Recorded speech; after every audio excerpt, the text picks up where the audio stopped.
Good morning. Great morning, y'all. Good morning. It is the day that the Lord has made. We are choosing to rejoice and be glad in it. I am Angela Thornton, and this is Wise Word Ministries. Thank you for joining us. Hello to those who are watching the replay. We do appreciate you as well. We thank the Lord for you.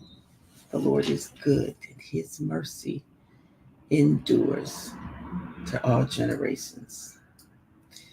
Well, we are continuing our journey through the book of Esther.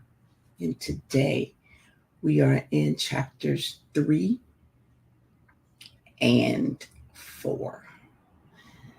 Today we find out the whole plot of the story, the plot behind what's happening and why we have the book and so forth.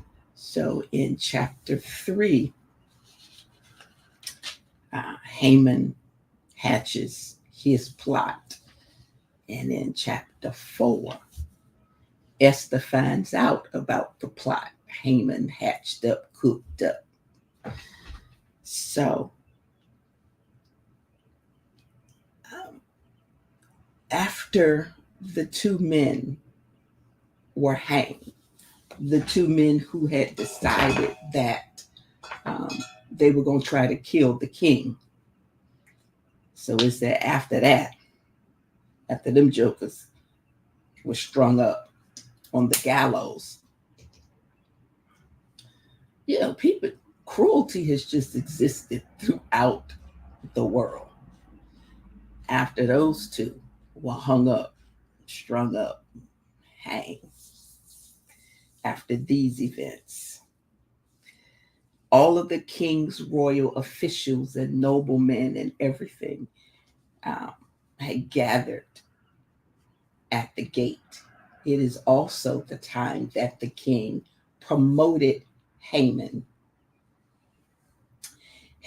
the Agagite, and he advanced him and he established Haman's authority, and Haman got a big promotion. Two people got dead, he got promoted. That's pretty much how that happened. Hey, my aunt, how you?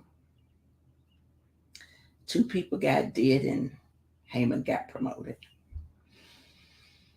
Yes, yes, yes, and yes. So, what we find in this story is Haman now has got, as old people would say, the big head. Haman is now impressed with his press, and he decides everything and everybody is going to bow to me. But a little background history, we don't know why Haman was actually promoted. We just know they got dead and we know Haman got promoted. But scripture says Haman was an Agagite, an Agagite, an Agagite. There is history between the Jews and those who Haman came from. And it goes all the way back to Exodus. Y'all remember all them ites, the Amalekites, Amalek, and all of that. Their enmity goes way back to Exodus 17. And there's a story. You still getting over coughing? You and Daisy, we praying that the Lord will give y'all relief, because I know what that's like. Your back hurt, your ribs hurt, chest hurt. So, their history goes back then. There was the war. And Exodus 17 and 15 says the Lord going to be at war with them from generation to generation. Y'all remember Balaam predicts that the Israelite king is going to be greater than Agag, the Amalek royal title. So we got all of that. Just that little background history. Here's the other thing about this particular king. Sometimes he's called Xerxes or Ahasuerus. It's the same person. He was very easily influenced. You know, his people could come to him and say, you know what I think? This is what I think. I think that Vashti embarrassed you. And so that we don't get embarrassed and everybody's wife don't get crazy. This is what I think you should do. You know what I think? I think you should just hang him. You know what I think? He was really maneuvered easily. He was weak. Anybody could come in. Hello, small beginning. So we know that Haman, Mordecai rather, was a Benjamite from the tribe of Benjamin, descendant of Kish. And so we know they generationally there was enmity. There was no specific enmity between these two men, but generationally. So Haman then, one commentator says, becomes sort of a prototype of anti-Semitic leaders who just want to destroy all the Jewish people of that day. In verse 2, we find that all of the king's servants and everybody that was at the gate bowed down and paid homage to Haman, except Mordecai. You ain't God. I'm not doing that. What are we doing? Why are we doing that? We're not doing it. And that thing got under Haman's craw, baby. It was like a pebble on his foot. That thing got in him so bad, like a bad toothache. And he was hot. He was hot. He allowed his power to get the best of him. And then, of course, there was his pride. This reminds us of, remember, the 3 Hebrew men who wouldn't worship the golden image that Nebuchadnezzar, and he threw them in the fire. Remember Daniel, and he got put in the lion's den. This is very similar. This is very similar.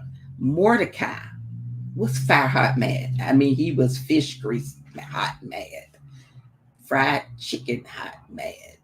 Big black cauldron at the cookout outside with the grease a bubbling. Throw the fish in there mad. He was mad like that. And yes, he was stubborn. Whew. So Mordecai would not kneel.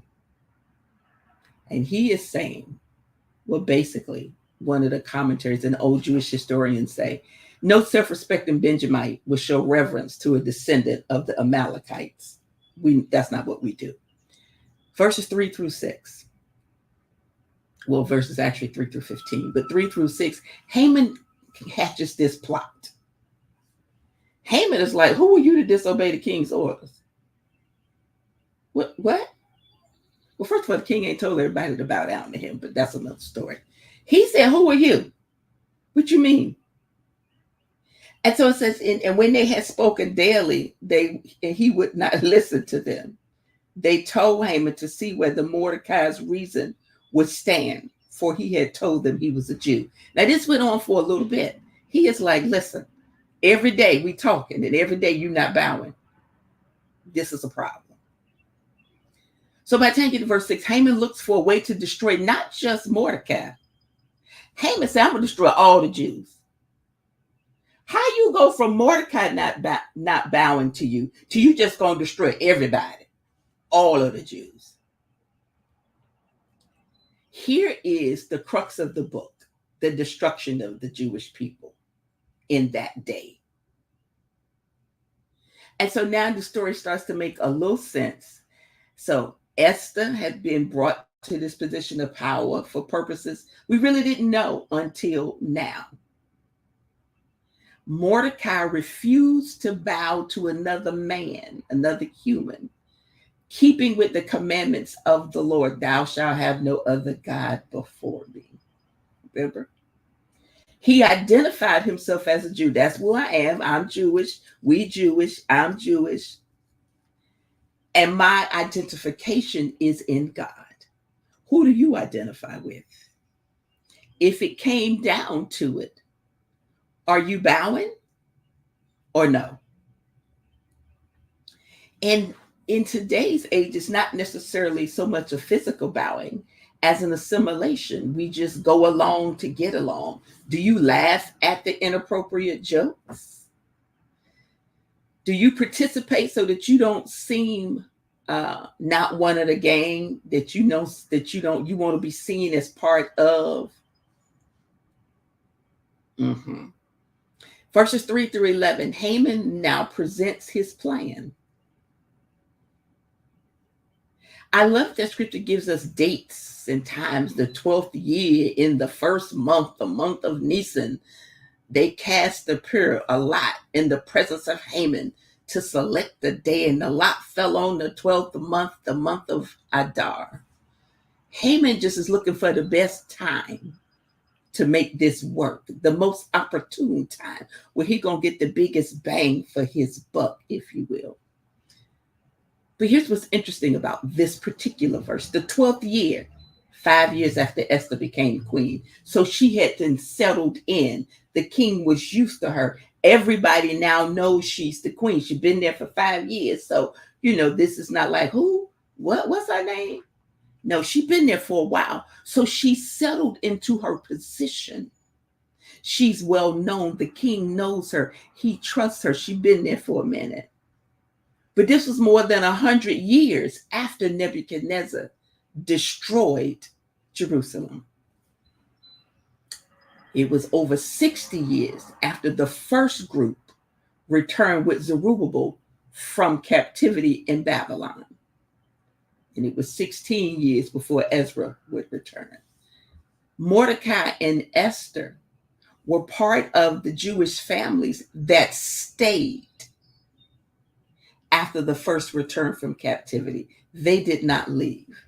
Remember, Esther takes place it's an interception between the first half of the book of Ezra, 1 through 6, and the last half of the book of Ezra, 7 through 10.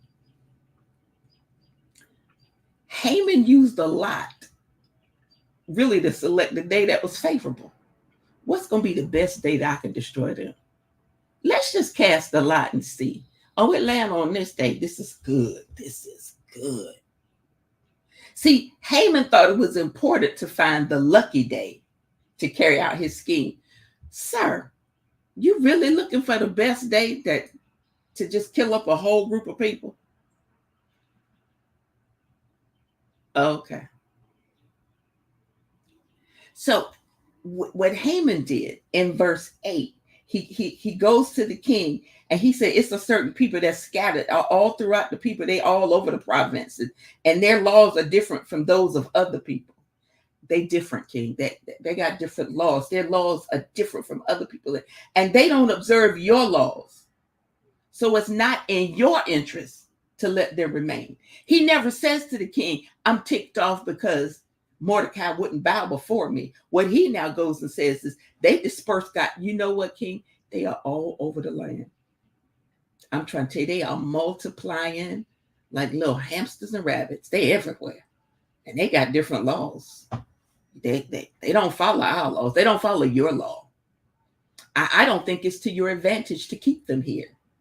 How many of you have been in a position where you just didn't fit in, and somebody decided because you didn't fit in and you wouldn't do what they wanted you to do, and you wouldn't follow the crowd, that you need to be gone because just you being here is going to make other people think they don't have to follow the crowd? That's basically what he was saying. Now, he had 5 minutes worth of truth in his lie. They were all over the province. They did have different laws. But it would not have affected the king at all because they had always had different laws. They had always been everywhere. And so as God's son, as God's daughter, as a kingdom citizen, you have to recognize and understand you are distinct. You are different. You were not meant to fit in. You were meant to stand out. Your customs should be different. How you behave and move should be different. It should be as different today as it was for them. You should not fit in. You should not go along to get along. So what was his problem? His problem was he couldn't control one man, Mordecai. And he assumed since I can't control him, all of them probably gonna act like this. I got me a little power. I got a little authority. I'm going to use it. But you have power and authority given to you by Christ. And your priorities should literally shape your custom. Why do you want to fit in? So he used truth and error, and he used exaggeration to convince a king that was weak. He was diabolical. Their customs are different. Half truth. They dispersed and scattered. Total truth. They don't obey the king's law. Straight up lie. Folk will lie and twist to get what they want, to make you look bad. And so at this time, during this day, the Persian government was in control. The Medo-Persians, they were extremely wealthy, very rich, very, very rich people. So Haman was probably very wealthy. And Haman also assumed that he was going to get more wealth if he plundered the Jews, because I'm going to just take what they got. So the king gives him a signet ring. And you know, in that day, a signet ring meant that whatever the ring hit, wherever the signet was, it was irrevocable. Now, the king had no idea that Haman was ticked off with Mordecai. He had no idea. You ever get people who don't like you and they don't know why? Well, you know why they don't like you. Then they go to their friend or somebody, you know what? They don't. Pastor, they're over here trying to start their own little ministry. They're over here using the missionaries or the deacon or whatever. They over there having Bible study in their house. They're not even studying the book we studied in. We're studying Genesis and Exodus. They over there studying Acts and Romans and Acts and Luke. They doing things different. I don't know if they still need to be the president because I don't feel comfortable. You know, I don't know if they still need to be over there because they doing something different. But you know, the rest of us over here, you know how people do on your job. Well, you know, the thing said do it this way, but they over there doing something different. Mind your business. You mad with them because they don't bow down to you. You mad with them because they don't do it the way you do it. And so the king says to him, do with this people as you please, not knowing what was involved.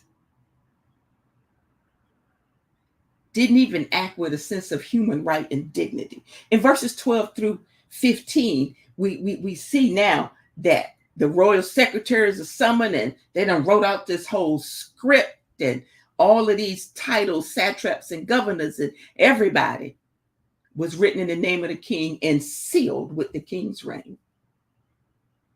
They dispatched people throughout the land. And here's what it said. Destroy, kill, annihilate all the Jews. Young, old, women, children, big children, little children, on one day, on the 13th day of the 12th month of Adar, plunder their goods, kill them all, and take everything they got. A copy was issued as a law in every province in the land. That's like issuing an edict in all 50 states of the land. Every county, every city. It is throughout the land. Kill them all.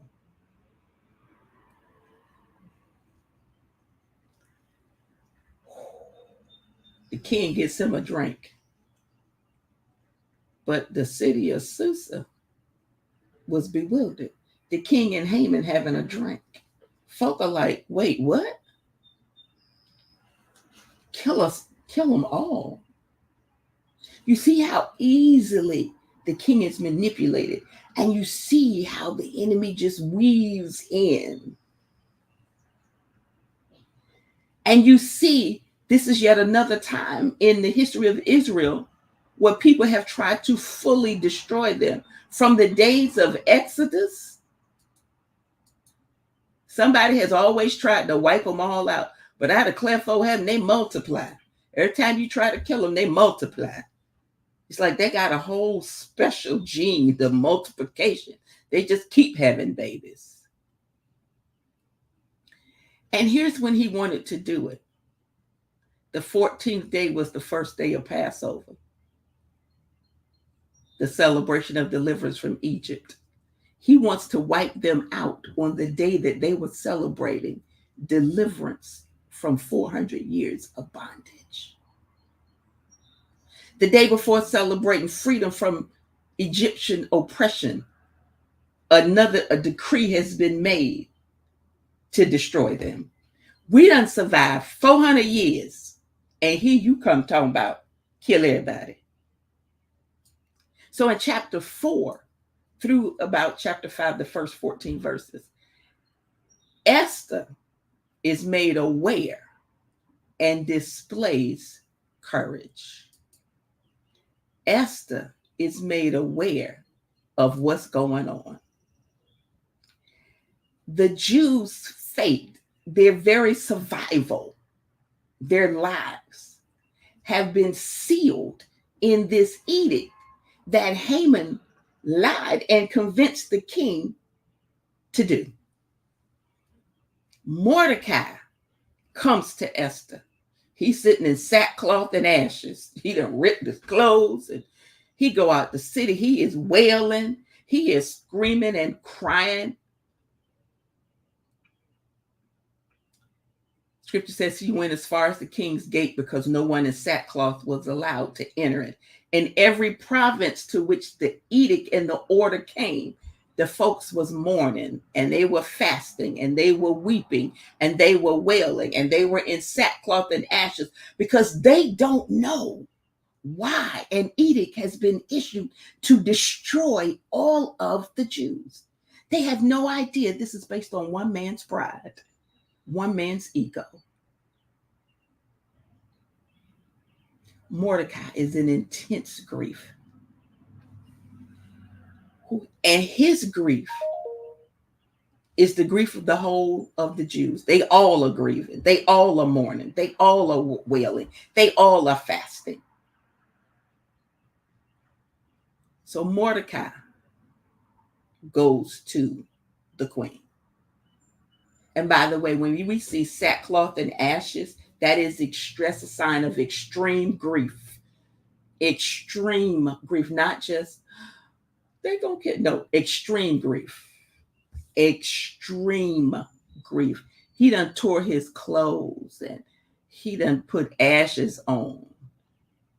Just out of control grief.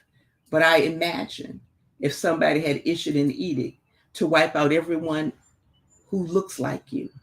Imagine those who live in nations where they cannot openly be a Christian.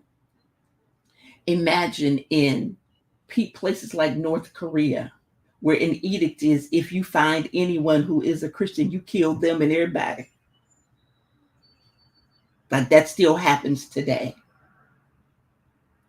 In lands that are where extremists live.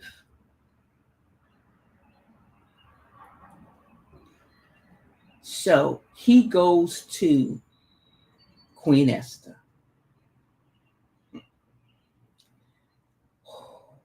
First thing, she sends clothes to him, and he wouldn't accept them. When David's son died, yes, he was in extreme grief. He's sitting in sackcloth and ashes. Esther sends somebody to find out why Mordecai is grieving, because she doesn't know. He sends back a detailed explanation. The third exchange, 9 through 17, explains her understanding that to approach the king is going to risk her life. So in 4 through 5, the maids and the eunuchs told her about Mordecai. And now she's in distress because she doesn't know why he's in distress. That's the man that raised me. Why is he in distress? So she, she summons Hackett, one of the king's eunuchs, and said, go find out why my cousin is troubled. What's wrong? 6-8, he comes back and says, Mordecai say, Haman and issued an edict. And there's a promise of the royal treasury that every Jew must be killed. And it come from the royal treasury for destruction of the Jews. And he gives her a copy of the edict. See, up until now, we assume that Mordecai was doing the talking. Mordecai was sending the message. So outside of this area, if we can paint the picture, it's a marketplace, so it's bustling and hustling. It's exchanging money for goods, and people are shopping. And Mordecai know everything. He know every detail. He know about the money Haman offered the king. He knows the exact amount that Haman tells the king, if we destroy them, this is what will be added to your treasury, to your coffers. Money was the instrument that made Mordecai mad that Haman did not honor him. Or at least that's what he thought. Money, greed, pride, avarice. Mordecai sends Esther a copy of the edict, so she can see. So you can see, I'm not lying, cousin. I'm not lying, little cousin. This really what's going on. So he tells her what to do and asks her, urges her, admonishes her to go before the king and plead for the life of your people, or you're going to be the only Jew left standing, because we all about to get dead. Now, she's got to let the king know that she's a Jew. Remember, she's been queen for 5 years, and no one knows that she is a Jew.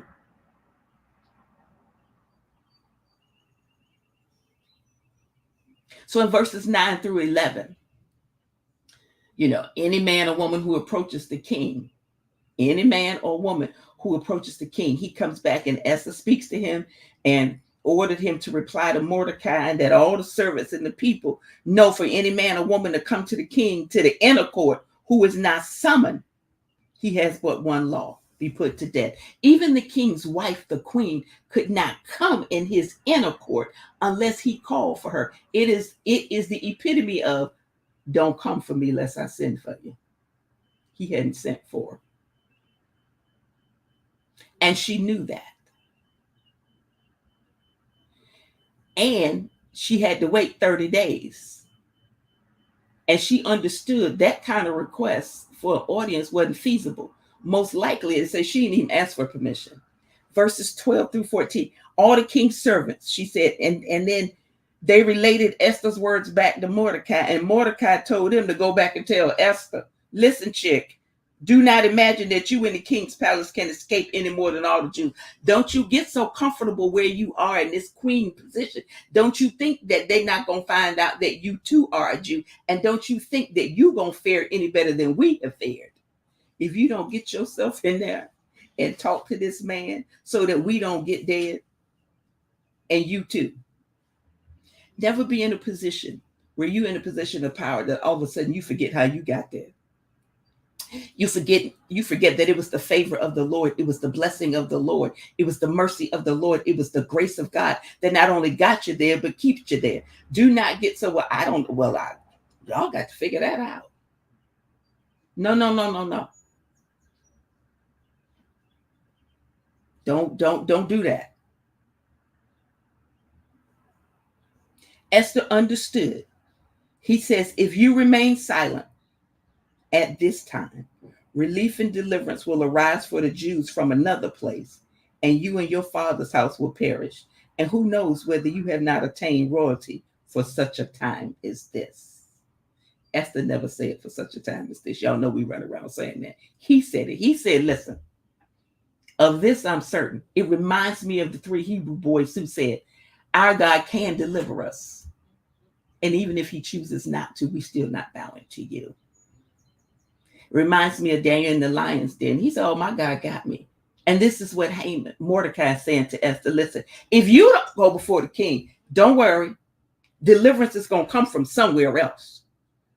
Now, he never says God. He says, if you don't do it, deliverance will arise for the Jews from another place. But just know this, you and your father's house, y'all gonna perish because you in there with the king. Understand, we are never the only one. Don't get so high-minded. We are never the only one.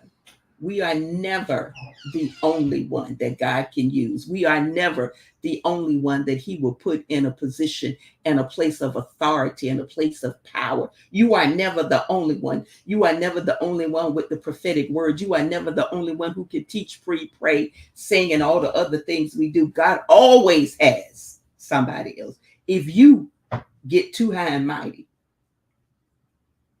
he said, okay. Who knows? Maybe you were put here for such a time as this. We don't always know God's ways. What looked like a bad thing might not be bad after all, because we can't see the future.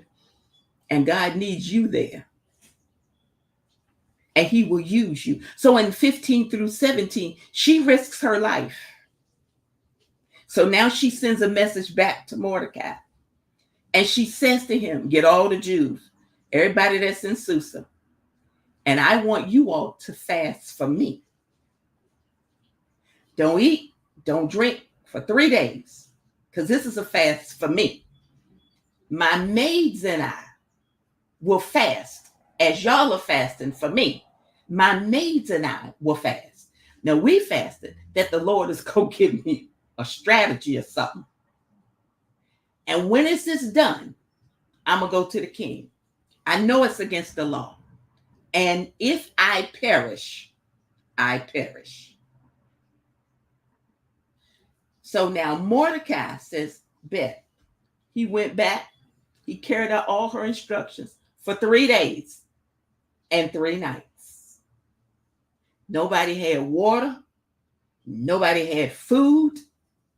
They fasted for her.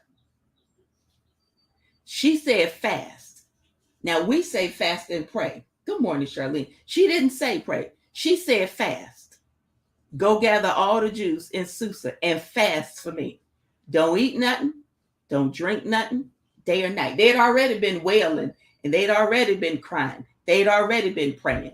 She said for 3 days, my maids and I, we're going to fast too. And when this is done, I'm going to the king. I know it's against the law, but I'm going to the king.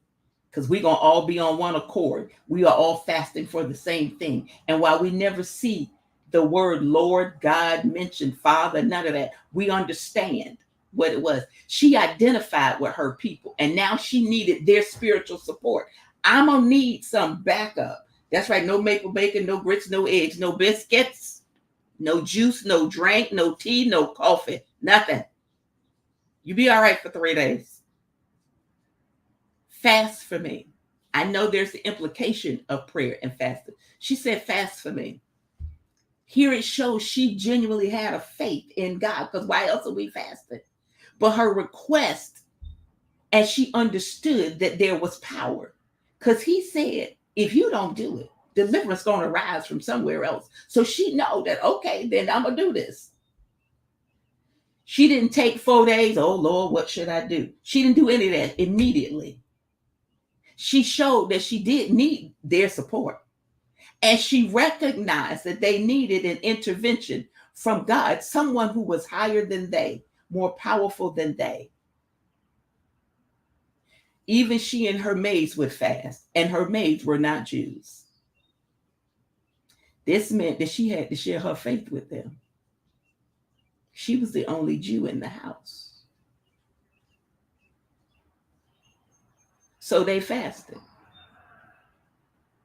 And she said, I will go.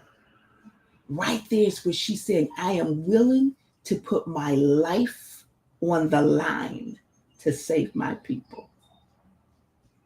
What you willing to risk? What are you willing to risk to walk with God? What are you willing to risk? Are you afraid to share your faith? What are you willing to risk? She understood she could have influence. On the third day, she planned to appear before the king. Day and night meant they didn't break this fast at night. It was 3 continuous days. No eating, no drinking. And she said, if I perish, I perish. She is similar to Vashti. Vashti and Mordecai both displayed courage. They both was in life-threatening situations. And here now Esther is in a life-threatening situation. Vashti refused to be humiliated. I'm not coming in there with all y'all drunkards. You just want to put me on display like I'm a piece of pork chop and meat. Mordecai showed courage. I'm not bowing to you, Haman. You're not God. Esther was even braver. Esther was even braver. She decided once she was going to break the law of her husband, which meant immediate death. If you came before the king and he didn't call for you, it was death. She was risking her life. Vashti's life wasn't at stake. Her vanity, her integrity was at stake. Esther was risking life and limb. But now we know why God allowed her out of all of those that he slept with for one night every, 4 years straight. He had a different woman till he met Esther. Now we know why. Now we know why. God had brought her to this point. Now we know she had been queen for 5 years. And she accepted the challenge. Mordecai said, okay, bet. This worked for me. I'm going to tell the people. And then tomorrow when we do chapters 5 and 6, we're going to finish up. Well, it doesn't finish because we don't get to Esther's plea before the king to chapter 7. But we left on a cliffhanger. She plans a banquet. We know that. She plans a banquet. But when I tell you the Lord knows how to work things out, she plans a banquet and Haman's pride gets the best of him. So what are you willing to risk for the cause of Christ? Or do you just say, I'm here, y'all figure it out? What are you willing to risk? Our devotional reading for today is titled, I'm Your Windmill. Your family has been targeted for multiplication. Your family has been targeted for multiplication. Your family has been targeted for multiplication. First, your finances will increase through good investments and obedient giving. Second, your family unity will be strengthened to the point of becoming indivisible. Your mind will be as one. Your vision will become clear.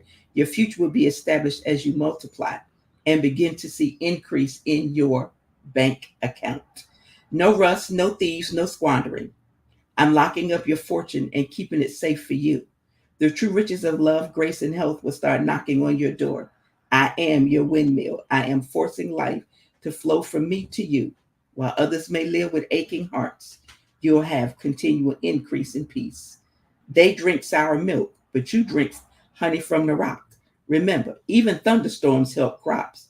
Because you love me, I will reverse anything negative that tries to come your way. I am your windmill. Hear the sound of a new wind. Bless the Lord. But what are you willing to risk? Are you willing to be brave, courageous? Vashti, Mordecai, Esther. Or are you just going to fit in, go along with the crowd? Oh, no. I can be a Christian. I don't have to tell nobody. They can know I'm a Christian just by how I, behave. But you laugh at the inappropriate jokes. You participate in the inappropriate conversations. Your promotion is more important. Your promotion from man is more important than the promise of God. Think about this story. I will see y'all tomorrow. Read chapters 6 and 7 tomorrow. It gets gooder and gooder. We didn't know at the beginning of the book why she became queen. Here it is now evident. God knows the future. He sees what we don't see and knows what we don't know and puts you in places where you may not understand at the moment. But it will work out for your good and the benefit of his people. Be blessed. Have a great one. How about that? Promotion comes from God. See y'all later. Hey, Mike. Have a blessed day.